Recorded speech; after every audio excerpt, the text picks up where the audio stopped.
أعوذ بالله من الشيطان الرجيم بسم الله الرحمن الرحيم الحمد لله رب العالمين والصلاة والسلام على رسولنا محمد وعلى آله وصحبه أجمعين سبحانك لا علم لنا إلا ما علمتنا إنك أنت العليم الحكيم سبحانك لا فهم لنا إلا ما فهمتنا إنك أنت الجواد الكريم رب اشرح لي صدري ويسر لي أمري واحلل عقدة من لساني يفقهوا قولي وأفوض أمري إلى الله إن الله بصير بالعباد.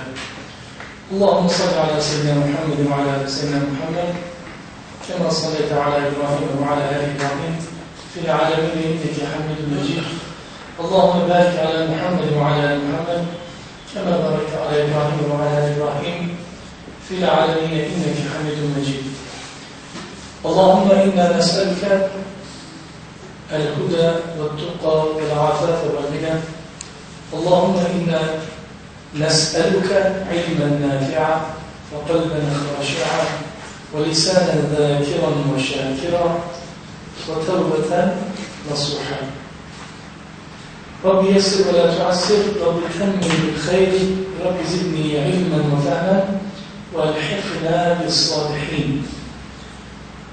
يا حي يا قيوم يا ذا الجلال والإكرام لا حول ولا قوة إلا بالله العلي العظيم. أما بعد السلام عليكم ورحمة الله وبركاته.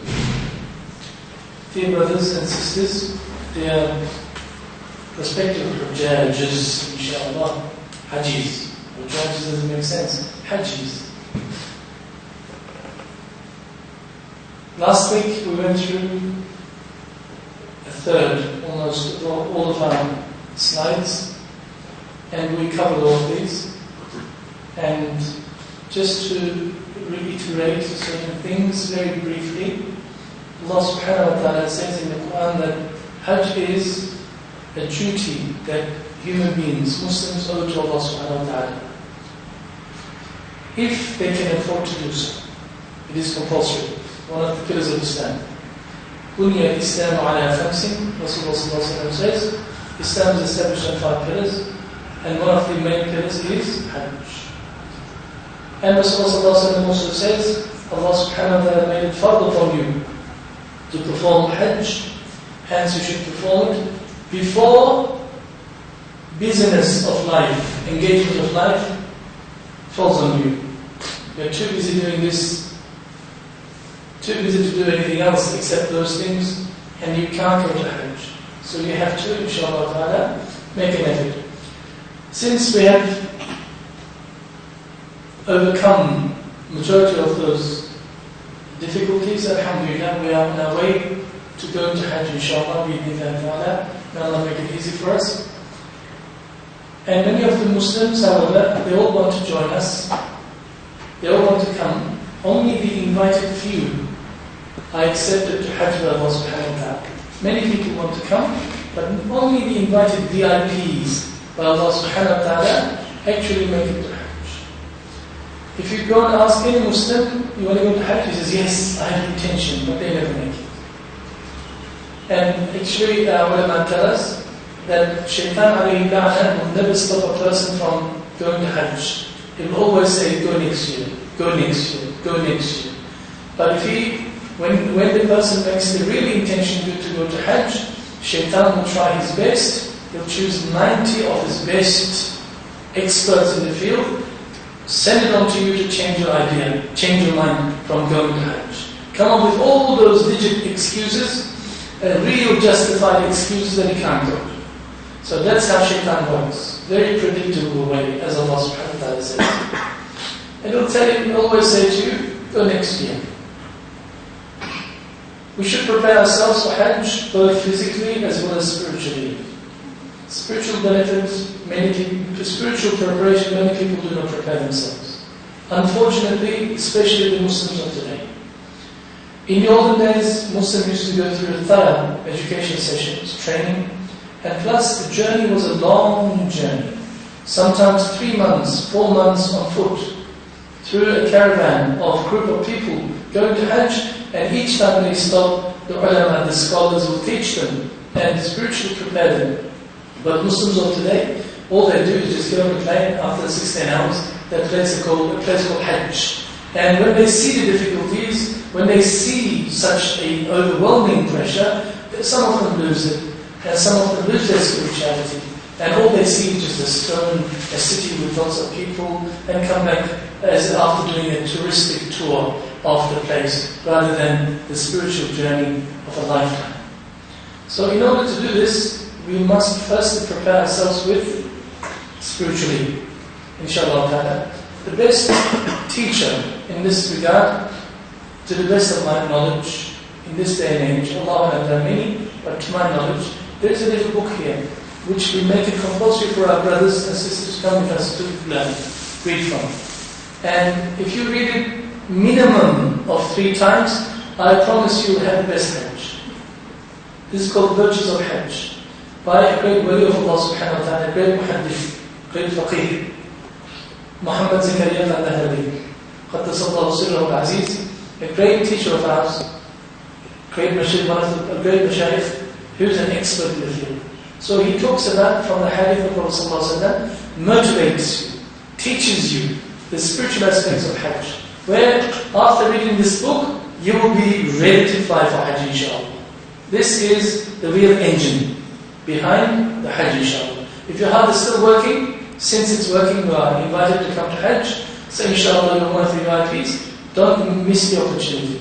Read this book, reread it 5 times, 10 times, whatever, then until you go to Hajj. Even during the Hajj, you will benefit from this book immensely. The second aspect is the second part of preparing yourself is the legal aspect, the fiqh aspect of Hajj. There are many books available everywhere. Every brother and sister who's been to Hajj a couple of times, they decide to write a Hajj book. Some of the scholars, they wrote Hajj books, how to do Hajj, how to perform Hajj. They will give you lots of hints. If you were to read each and every one of them, you will not have enough time to finish it by the end of next Hajj. So there are actually a lot. What we have decided is to have, we have a book here, maybe downstairs, a small book that we had, good as any. I went through, many of the people went through. It covers the basic Hajj to the best, in a simple English. It is portable, small. We have it here, but I don't know where it is, maybe downstairs, on the table, on the desk. You take it with you, go through it, and I will be going through that book almost with you, without the book. But if you need to refer to the book, you will also go through the book. Something, a reference that you can keep in yourself. If it's bulky, too bulky, it's very difficult to carry around. Because in the middle of the Hajj, somewhere you need to look at something. And that's the best book to do. A small book, available in our bookshop downstairs, you can inshallah get it. These are the books that I've mentioned to you.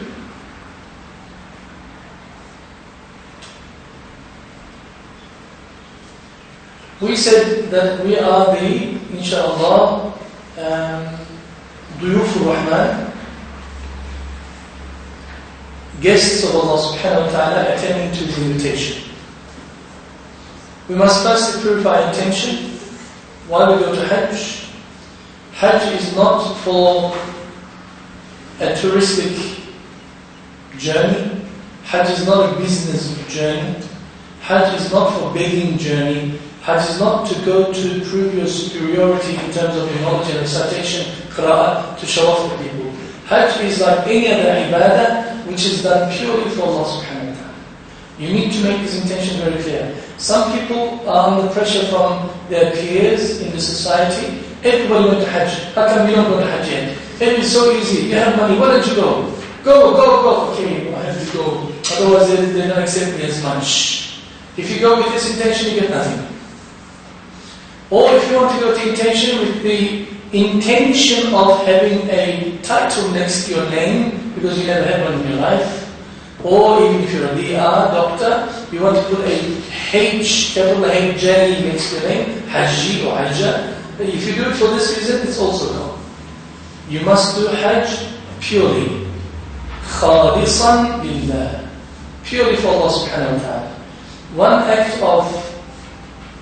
One act done in a state of ikhlas, one single small act done in a state of ikhlas, purity of intention, is better than millions and billions of acts done without intention in the sight of Allah subhanahu wa ta'ala.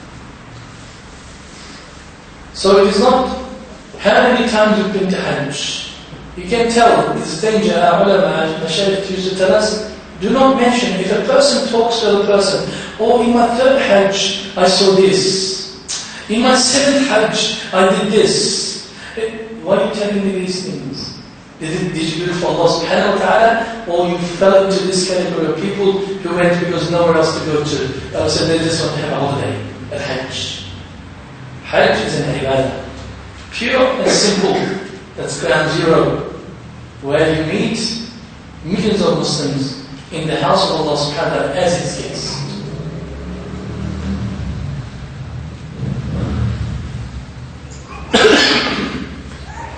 I also mentioned something very important last week.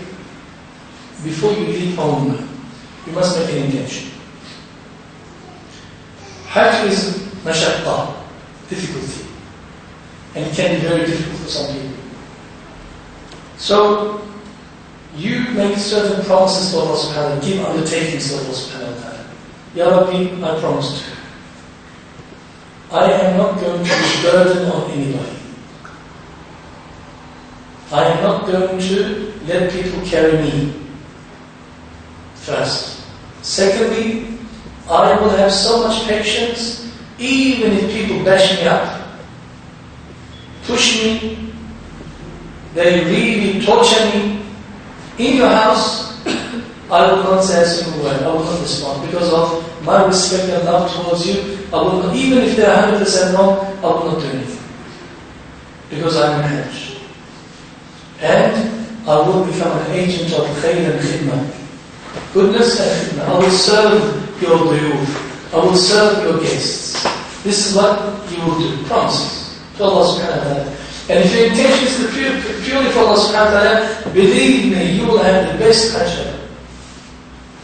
Otherwise, shaitan alayhi la'nah, I told you, 90 of them, from the moment that you leave your home until you return back, shaitan alayhi la'nah will work on your psyche constantly to change your intention, to spoil your intention, to spoil your Hajj. Especially after you come out of Arafah, when the Hajj is finished, so to speak, from Arafah, when you are completely forgiven, like a newborn baby, and you will see people fighting with one another. Shaitan starts working on your weak side. Whatever your weak side is, Shaitan will work on it and will make you lose your Hajj. If you see something wrong, turn your face. If people are arguing, don't get involved. Don't come to help your brother, because he's got his own Shaitan working on him. And your shaitan will come help you. When you help, how do you know how it's going to come out? If there's something really you can do to stop people, yes. But don't get emotionally involved. Because shaitan will work on you. And if you brought your wife, if you brought your spouse, usually it's the biggest test. Because you know each other. You know each other's weaknesses and strengths and abilities. And you want an outlet to scream. And the easiest person is your wife. I have seen something really despicable, disgusting. Last Hajj it was, I think. There is a section next to Kaaba, actually attached to Kaaba. It's called Hatim, half a circle. Half a circle with high walls. I'll show you some pictures of it in a minute. It is regarded as inside the Kaaba. So you make tawaf around it, not inside, going through. The security guards, they allowed some people to come in. Every certain hours they allow, and some people rush in and pray 2 rakats of salah. Then it is regarded as if they prayed inside the Kaaba. One man, I don't know whether it was an Iraqi or a Turk, an Afghani, I've got no idea. And he prayed himself in that difficult situation. He could hardly make any sense. He got up, he pushed his wife, he says, come, pray. I said, very good. He's helping his wife to do salah. When the wife, Allahu Akbar, she read maybe 1 minute or less. Hurry up! She's saying salah. He started hitting her. Hurry up, quick! Where is she beating her? She's beating her in the Kaaba. Every good deed fetches hasanat, whatever hasanat you get, multiplied by 100,000 in Haram, in Hijaz. Kaaba in Makkah al-Mukarramah, in Masjid al-Sharif, Haram Sharif. The sins are the same. One little sin, amplified by 100,000 times. So sometimes I remember it's a good idea to bring a spouse or not, if you have this weakness. Inshallah, I haven't done anything to my spouse. If I did, she says, I forgive you, she says, look, khair inshallah.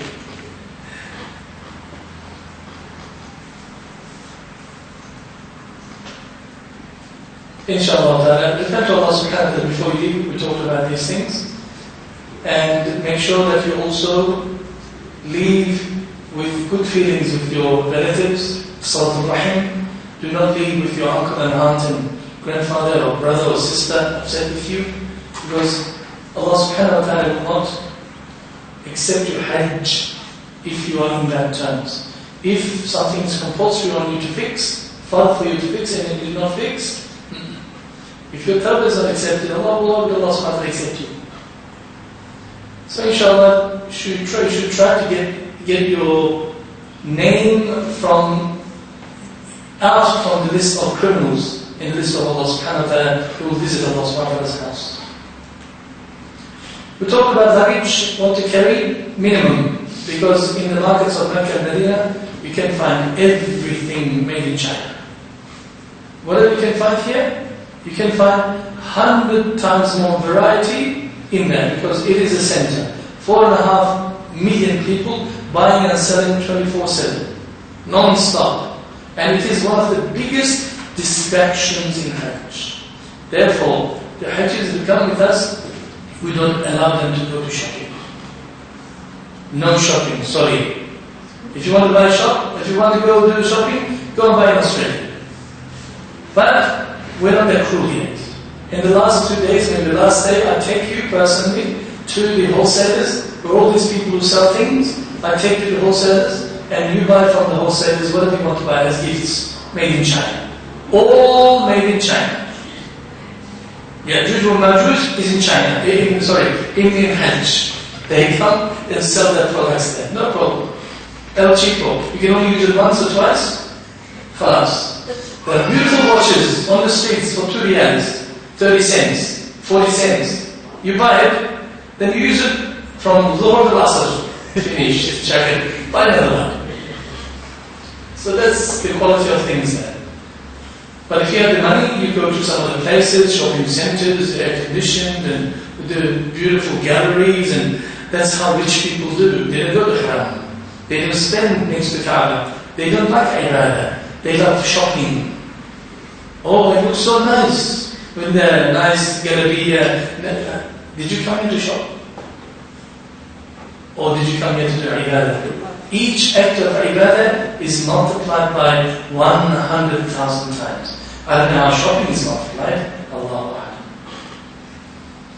And you should, if you were to pack minimum your bags. You should travel very lightly. The last thing that you want to do is to carry a huge luggage around you in the Hajj, because you can't be a burden on anybody, including your husband. So you need to be, inshallah ta'ala, as light as possible. We went through these things before. The things to bring with you: medication slippers, a Casio watch. Don't bring your expensive wedding watch, a Rolex watch. It'll be gone. Whatever your weakness is, Allah subhanahu wa ta'ala will test you that. If you bring your wallet around with you all the time, you'll lose your wallet. If it's your BBA, if it's your iPhone, you will lose it, I promise you. It'll be gone. Even if it's your sandals, it'll be gone. Everything should be as simple as possible. Simple as possible. Nothing to worry.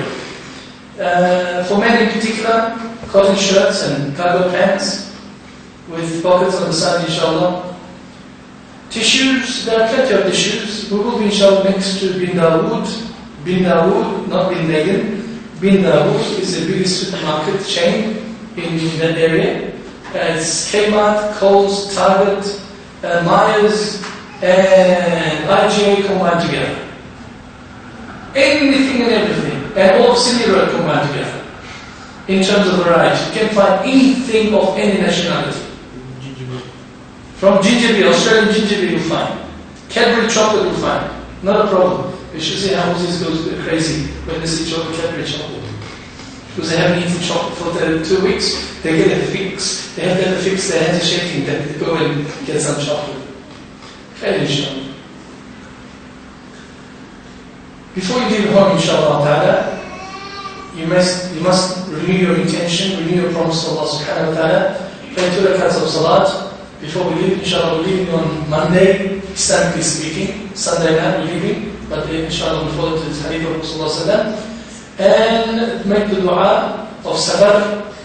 Do make dua for your family, the ones that you leave behind, your children, your relatives, and inshallah ask Allah subhanahu wa ta'ala to take care of yourself and your companions and the people who go to Hajj with you.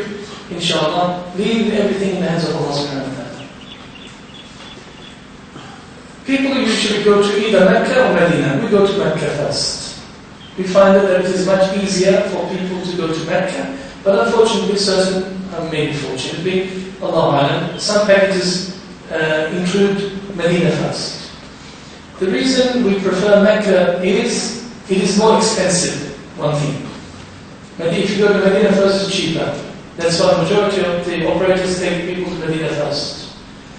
Secondly, the reason why we prefer Mecca first is if you go to Medina, which we did several times before, people get used to the idea of being relaxed. 7, 8 days in Medina, they say, oh, Hajj is beautiful.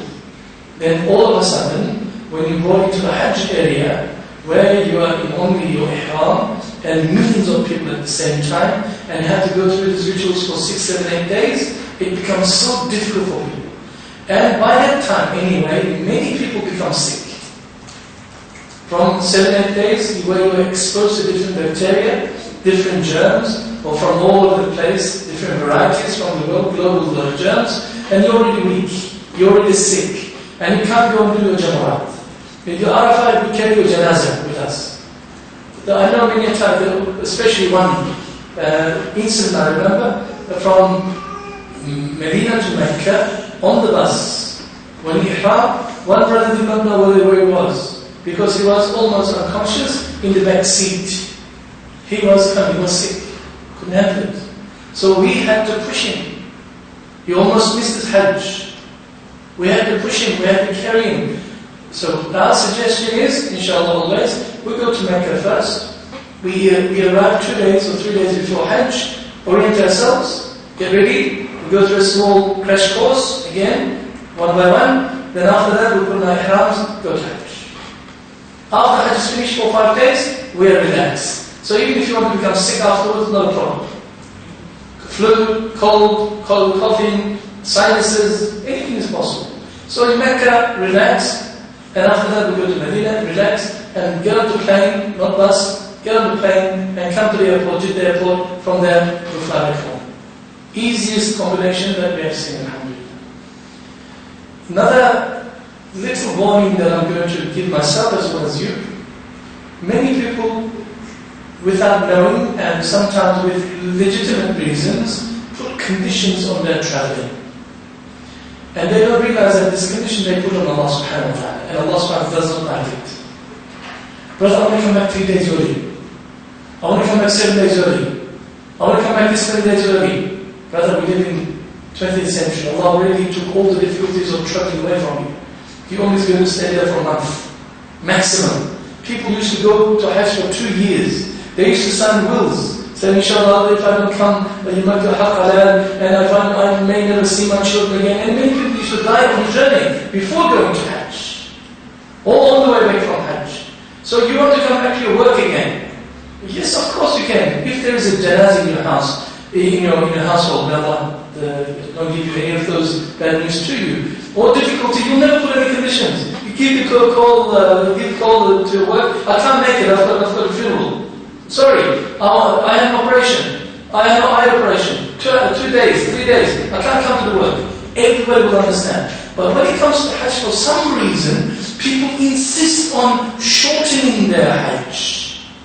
And therefore, Allah subhanahu wa ta'ala opens a can of worms for this person. And day and night they're worried about, is my ticket confirmed? Is my ticket confirmed? You go to the tickets office, you get it confirmed, written in your hand, you don't trust them, you go back again, back and forth, you give help to yourself and help to everybody who's organizing the Hajj. One family, I'm speaking through experience, one family, one of those persons, no, they want to stay with the Hajj, with us, but they just had a problem with okaying their tickets. As if they're the agents, they don't know anything about agency. SubhanAllah. They took my wife, who was in charge at the time, you take me to the office, I want your confirmation for 4 people. My wife, my mother-in-law, myself, and somebody else. They took, my wife took them to the office, they waited for hours in the queue in our office, and they said, yeah, your ticket's okay. He says, no, I want it in writing, in my hand. Okay, we'll get you in writing. They gave them okay. They came back. Guess what? We went to the airport. To the airport. Everybody's ticket is okay except for 4. They said, there's no place of leave. I don't know what happened to your tickets, but it's not okay, you can't travel. The same person used to worry so much about his mobile phone. He lost his mobile phone at the airport. He was so worried about his wallet, he lost his wallet. Allah subhanahu wa ta'ala, by the way, takes his things that distracted him from doing proper Hajj. Don't put any conditions on Allah subhanahu wa ta'ala. I go as I am. It's my greatest honor to be his guest. Here I am asking for forgiveness. I'm not here for dunyawi reasons. Not for dunya. I came here to perform my fard Hajj. This is my ibadah to Allah subhanahu wa ta'ala. So whatever your weakness is, last year one brother, who is I didn't know, I found out afterwards, he's a heart patient. He's got stitches or something in his heart, some staples in his heart, that he must take a tablet. And he used to carry one little bag next to him all the time. He's guarding it so much. Comes to Arafah time and Muzdalifah. Says, Brother Mahmoud, I'm going to die. Why? I lost my bag. I'm going to die. No, you're not going to die. Nothing will happen to you. SubhanAllah. We did the Hajj 3-4 days without a single tablet. Without a single tablet. He came and says, Wallahi, I thought I was going to die. But alhamdulillah, you helped us. We made dua. And this is the holy place. And nothing happened to me. So you see, it's all state of mind. But if it's a tablet, then you think that you depended more than Allah subhanahu wa ta'ala, Allah takes the tablet away from you. Because that's ground zero. Where you give full attention to Allah subhanahu wa ta'ala, not to anything else. So inshallah, before you come to, and one of the things that you have to take into consideration, the most important thing is, before you enter the miqat area, which we talked about last week, you need to be in a state of ihram. In a state of ihram, in other words, you have to put your ihram garments and make intention. You can't do this on the plane if this is your first time. So inshallah, when we stop over in Dubai, which is another 4 hours of Jeddah, if we go to Mecca first, halfway through, another 2 hours or so, in the halfway, the captain makes an announcement. He says, ihram, the people should make intention. We will be coming to the miqat area in 20 minutes or half an hour. So people get ready in groups or individuals, they make the intention. Majority of the people put their ihram on without making the intention and the talbiyah. Until you make the intention and talbiyah, labbaik Allahumma labbaik, you are not in state of ihram. So you're just wearing the uniform, but you're not initiated, so to speak. Correct? So inshallah, if you go to Mecca, first you must make your ihram intention and labbaik on the plane. But if you go to Medina, no problems. You go from Medina to Medina first, to Jeddah to Medina first. On the way from Medina, there is a miqat area. Bir Ali, there is a particular area where the people of Medina get into ihram. And from there you put on ihram, they take the shower, ghusl and everything else, make the talbiyah, do your salat, and get on the bus, and you are in the state of ihram for maybe 10 hours, 14 hours, 18 hours, or 4 hours, depending on who's driving, and depending on whether they're lost or not. Depending on who you are, inshallah, you'll get to Mecca eventually, inshallah. Okay? We mentioned there are 3 types of Hajj. One is Qiran, the other one is Tamattu', and the other one is Ifrad. What are they? Ifrad, Tamattu', and Qiran. Qiran, before I explain Qiran, I explain Tamattu'. Tamattu' is the Hajj that we will be doing in our group, which is the easiest. Tamattu' means benefiting from an empty period between Hajj and Umrah. In other words, you first make Umrah. You perform your Umrah first. As soon as we go to Mecca, inshallah, where we put our luggage and everything else, everybody get ready, we're going to perform Umrah. We already entered in the state of Ihram, so we're going to do Umrah first. Once Umrah is finished, we cut our hair, shave our head, whatever the case is, shorten our hair, and that's ikhlas. We put our normal clothes and we wait for Hajj, 3-4 days. So we have taken 3 to 4 days off. When the Hajj time comes, we make another intention, get into our Ihram clothing, make intention of Talbiyah, now instead of Ihram, and perform our Hajj, 7 days. And once that finish, all the rituals are done, we come out, and our Hajj is complete. So to separate Umrah and Hajj, and have a break in between, this particular Hajj package, form of Hajj, is called Tamattu'. Tamattu'. You'll find it in our Hajj books. Very easy. However, the other one, Hajj Qiran, is you come to Mecca, do your Umrah, you don't cut your hair, you don't come out of Ihram. For 4 or 5 days, some people will go much earlier than us, so maybe 25 to 30 days in Ihram, you don't get changed, you follow all the rules of Ihram, and you continue with the Hajj without breaking anything in between, no break in between, and you complete your Hajj. Once the Hajj is finished, you cut your hair and come out after your Qurban. Then this type of Hajj, where there is no break in between, is called Hajj Qiran. Qiran, closeness next to each other, combined, so to speak. So the intention for this is, you say, Allah, I intend to make Umrah and Hajj, or Hajj and Umrah and Hajj. But when you make the Hajj Tamattu', the one that we did before, in the first time you want to make intention for Umrah, not Hajj. Umrah first. If you mention Hajj, then you make intention for Quran, then you're in trouble. So you need to make intention only for Umrah. Now once you come out of Umrah, then you go to make intention for Hajj when the Hajj time comes. The other one is for the people, the Hajj Ifrad are especially for people who live in the same area. So they don't travel much, people of Mecca or in the nearby districts, they can come and do Ifrad. Immediately they go and make Tawaf Qudum around Kaaba, and from there they go to Ifrad, they go to Arafah, and do Arafah, come back, following Muzdalifah, do the Jamrah, and come out. There is no need for them to do Qurban, it's not wajib for them. But for the people who do Quran and Tamattu', they must do Qurban. They must do Hadi. By the way, some people are quite confused. This Qurban, this Hadi, has got nothing to do with the Qurban that you do in Eid al-Adha. Two different things.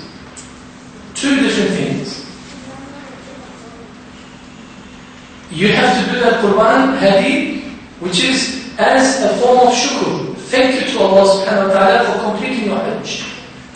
This is the Hajj Qurban. Nothing to do with Eid al-Adha Qurban. Eid al-Adha Qurban can be done in your own home. You can give the money to the people and says, inshallah, Eid al-Adha comes, on my behalf, slaughter 2 animals for me and distribute the poor or eat it, whatever the case. But the Qurban that you do at Hajj is for performing Hajj, part of the Hajj, rituals of Hajj. This is wajib in Hanafis. If you're Shafi'i, this is sunnah to do so. And actually the Shafis also make a Qurban, but they call it dam. Dam means letting blood out. But they don't do it for this intention, not for the sunnah intention. They do it for as a penalty. Why? Because once, according to Hanafis, which majority of the people are going with us will be Hanafi, once we come out of Ihram, after performing our Umrah first, when we cut our hair and put our civilian clothes on, we are outside of Ihram. But we came for the intention of Hajj, remember? So, we are in Hijaz, in Miqat area. According to Hanafis, this is okay. When the Hajj comes anywhere in Hijaz, in the Miqat area, you put your Ihram on, and you make the intention and continue with the Hajj. With the Shafi'is, you're supposed to go back to the Miqat area. Go outside the Miqat area and come back again to put your Ihram for Hajj again. Since they don't do this, and they cannot do it, it's impractical, logistically a nightmare, impossible, and the muassasa, your good friends that you hate to hate, or love to hate, muassasa, the government, will not allow this. Therefore, they have to pay a penalty, jinayah.